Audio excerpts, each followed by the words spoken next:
Ka një çmim për mosveprim, dhe kjo është e sigurt. Dhe ky çmim tashmë është i dukshëm. U përmend s'ka para nga plani i rritjes, nuk mund të ratifikohen marrëveshjet, agjenda e rritjes, dialogu është në ngërsh. Veprimet e pakoordinuara do të pengojnë heqjen e mëtejshme të masave, dhe kjo kushton para. Gjithashtu i bën njerëzit të frustruar politikisht. Dua të them, nesër kemi seancën e 23 për ta provuar ta zgjedhim një kryetar kuvendi. Çfarë imazhi na jep kjo neve?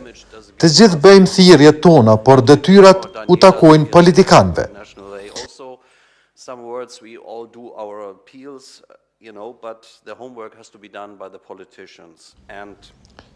Para 2 javësh ishin këtu përfaqësuesit kryesorë të Bashkimit Evropian.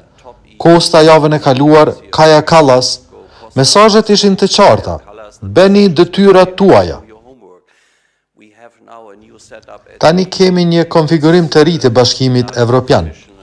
Asnjë nuk vjen nga vendet mosnjohëse. Pra kemi një ekip ëndrrësh, do ta quaja. Kështu që shfrytëzojeni mundësinë dhe dritaren që u është hapur.